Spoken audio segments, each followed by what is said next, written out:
Assalamualaikum warahmatullahi wabarakatuh. Bertemu lagi dengan pelajaran biologi di kelas 11 semester 2. Kali ini Ibu akan melanjutkan materi sistem saraf ya. Di pertemuan sebelumnya kita sudah membahas tentang sel saraf, kemudian sistem saraf pusat. Sekarang kita akan membahas sistem saraf tepi. Sistem saraf tepi itu merupakan sistem saraf yang berada di luar sistem saraf pusat, terdiri dari serabut-serabut saraf. Kemudian sistem saraf tepi itu dikelompokkan menjadi dua, yaitu sistem saraf somatik yang bersifat sadar dan sistem saraf otonom yang bersifat tidak sadar. Yang saraf somatik dikelompokkan lagi menjadi dua, yaitu 12 pasang saraf otak atau kranial dan 31 pasang saraf spinal atau sumsum tulang belakang. Kemudian saraf otonom dikelompokkan lagi menjadi dua, yaitu saraf simpatik dan parasimpatik. Nah, saraf kranial yang terdiri dari 12 pasang itu merupakan saraf yang muncul dari permukaan dorsal otak. Artinya serabut saraf itu keluar dari bagian otak. Nah, 12 pasang saraf tersebut ya ini harus kalian ingat, tapi hanya biasanya untuk yang berkaitan dengan sistem indera yang akan ada di pembahasan selanjutnya itu adalah yang berhubungan dengan penciuman, penglihatan, dan juga pendengaran. Nah, itu yang harus kamu perhatikan ya.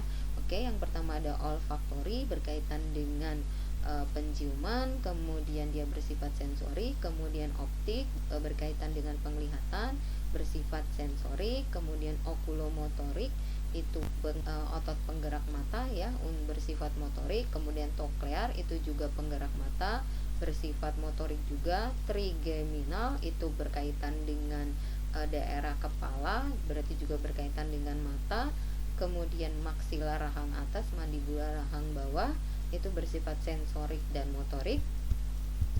Kemudian yang ketujuh itu fasial berkaitan dengan muka, sifatnya itu adalah sensorik dan motorik. Oh ya, yang nomor 6 ya, abdusen itu dia berkaitan dengan rahang atas dan juga rahang bawah dan juga bola mata, bersifat motorik. Kemudian vestibulokoklear, nah ini berkaitan dengan pendengaran, sifatnya adalah sensorik. Glosofaring itu berkaitan dengan lidah dan tekak, sifatnya sensorik dan motorik. Kemudian vagus itu berkaitan dengan berbicara dan menelan dan pergerakan jantung, sifatnya adalah sensorik dan motorik. Kemudian aksesoris ya itu berkaitan dengan daerah kepala ya, langit-langit. Kemudian faring, laring juga berkaitan dengan sumsum tulang belakang, yaitu berkaitan dengan leher dan punggung, sifatnya adalah motorik. Kemudian hipoglosal berkaitan dengan lidah bagian bawah, bersifat motorik. Ingat ya, yang harus diingat adalah nomor 1, nomor 2, dan nomor 8. Kemudian yang spinal yang terdiri dari 31 pasang merupakan saraf yang melekat pada kedua sisi tulang belakang. Nah, 31 pasang itu dikelompokkan lagi menjadi 8 pasang saraf leher, 12 pasang saraf punggung, 5 saraf pinggang, 5 saraf pinggul, dan 1 saraf ekor. Nah, ini adalah gambarnya ya, 12 pasang saraf kranial dan 31 pasang saraf spinal. Kemudian saraf otonom. Saraf otonom itu disusun oleh serabut saraf yang berasal dari otak maupun sumsum tulang belakang dan menuju ke organ yang bersangkutan. Nah, terdapat beberapa jalur dan masing-masing membentuk sinapsis yang kompleks dan juga membentuk ganglion. Nah, ganglion itu adalah kumpulan dari saraf gitu ya. Kemudian urat saraf yang terdapat pada pangkal ganglion disebut dengan urat saraf praganglion, sementara yang ada di ujung ganglion disebut dengan postganglion. Pada dasarnya sistem saraf otonom itu melaksanakan kegiatan secara independen atau tidak langsung dikendalikan oleh kesadaran atau dia tidak sadar. Fungsi utamanya adalah mengendalikan organ-organ yang penting bagi tubuh ya. Nah, contohnya adalah organ yang berkaitan dengan peredaran darah dan ataupun organ yang berkaitan dengan pencernaan. Kemudian saraf otonom dibagi menjadi dua, yaitu simpatik dan parasimpatik.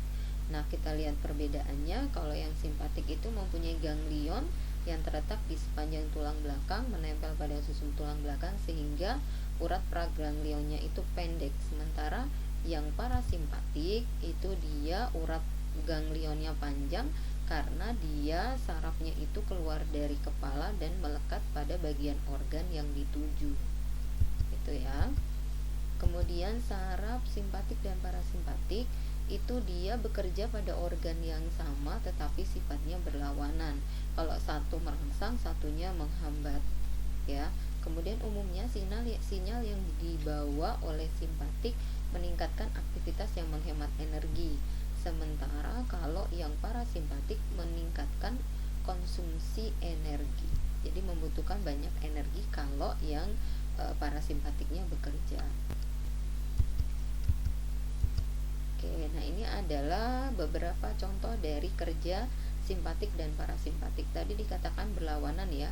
Nah, kalau yang berkaitan dengan air mata, maka simpatik menghambat, kemudian parasimpatik merangsang air mata. Kalau berhubungan dengan pupil, simpatiknya memperlebar, kemudian parasimpatiknya mempersempit. Berhubungan dengan saliva atau air ludah, ya, simpatiknya itu menghambat, parasimpatiknya merangsang. Berhubungan dengan denyut jantung, simpatiknya itu mempercepat denyut jantung, sementara parasimpatiknya memperlambat denyut jantung, dan seterusnya ya, kalian bisa baca sendiri. Kemudian ini contoh yang lainnya, kalian bisa perhatikan di situ lebih banyak contohnya. Oke. Sekarang akan kita bahas penyakit yang berkaitan dengan sistem saraf. Yang pertama itu adalah Alzheimer atau pikun. Nah, ini adalah hilangnya kemampuan berpikir yang ataupun mengingat atau ketidakmampuan melakukan kegiatan sehari-hari gitu. Tiba-tiba lupa gitu, seperti yang di film-film gitu ya kan. Kalau dia lagi ada di jalan, tiba-tiba dia dengan lupa, dengan semuanya bengong gitu aja. Nah, itu biasanya karena dia rusaknya sel-sel otak itu terjadi secara bersamaan dan dalam waktu yang singkat. Nah, karena ini biasanya karena otak itu berkaitan dengan organ, maka akan terjadi kerusakan juga pada organ. Nah, biasanya kalau orang yang kena Alzheimer itu juga bukan yang mendahului Tuhan, tapi biasanya umurnya juga tidak akan lama gitu. Kemudian meningitis itu adalah infeksi atau peradangan pada selaput otak. Nah, ini disebabkan oleh bakteri Neisseria meningitidis dan Streptococcus pneumonia. Nah, gejalanya adalah demam, sakit kepala, dan sakit leher. Nah, biasanya karena gejalanya itu sangat umum, orang jadi nggak menyadari bahwa kalau saya sakit kepala karena apa ya gitu. Nah, jadi kalau untuk lebih menjaga kesehatan kita gitu ya, kalau misalkan sakit kepala 3 hari berturut-turut dan sudah minum obat juga nggak sembuh-sembuh, sebaiknya kalian periksakan ke dokter. Takutnya karena kebanyakan yang memeriksakan ke dokter itu meningitisnya sudah parah sehingga tidak bisa tertolong. Nah, salah satunya itu adalah yang baru meninggal kemarin ya, itu penyanyi ternama tuh Glenn Fredly. Nah, itu juga meninggal karena meningitis. Kemudian yang selanjutnya adalah hidrosepalus. Ya, itu adalah penimbunan cairan cerebrospinal. Cairan cerebrospinal itu adalah cairan yang mengisi daerah meningitis. Jadi kalau cairan ini bisa masuk ke daerah selaput otak tapi tidak bisa keluar, sehingga menyebabkan kepala ukurannya menjadi lebih besar. Jadi bukan tengkoraknya yang membesar sebenarnya, karena dia ini cairannya ya, jadi dia menekan bagian otak atau bagian tengkorak. Kemudian Parkinson itu adalah rusaknya sejumlah neuron atau mengalami degenerasi dalam menghasilkan dopamin dalam jumlah yang tidak cukup ya, akibatnya penderita mengalami tremor atau gerakan yang tidak terkendali. Contohnya tremor pada tangan atau kaki ataupun tremor pada kepala. Kemudian amnesia, hilangnya memori atau daya ingat yang diikuti dengan ketidakmampuan untuk membentuk memori baru. Nah, ini juga suka ada ya di film-film ya, tiba-tiba orang kecelakaan gitu, terus jadi amnesia ya, lupa gitu. Nah, penyebabnya sebenarnya bukan hanya kecelakaan, tapi juga bisa karena stroke, kanker, ataupun penyebab psikologis, misalkan stres. Selanjutnya adalah ataksia. Nah, ini juga pernah ada filmnya, yaitu penyakit degeneratif di mana otak kecil itu menyusut sehingga gejalanya itu adalah penderita kesulitan mengontrol gerak tubuh, tersedak saat minum atau sulit melafalkan kata-kata.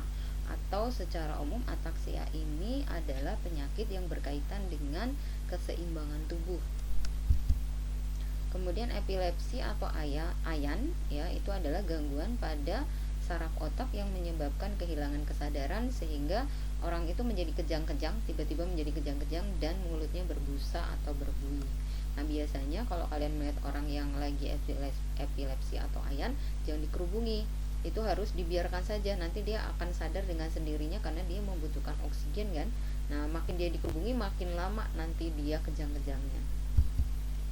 Kemudian poliomielitis itu adalah penyakit lumpuh pada anak-anak, terutama itu adalah pada bagian kaki. Nah, ini disebabkan karena virus yang menyerang substansi kelabu pada otak. Kemudian migrain itu adalah sakit kepala pada satu sisi saja atau sakit kepala sebelah. Nah, biasanya semua sakit kepala itu penyebabnya adalah penyempitan pembuluh darah ya, sehingga aliran darahnya dan aliran oksigen itu berkurang ke daerah otak. Kemudian stroke itu adalah rusaknya atau pecahnya ya pembuluh darah yang ada di otak. Nah, biasanya itu dapat menyebabkan juga kelumpuhan gitu ya.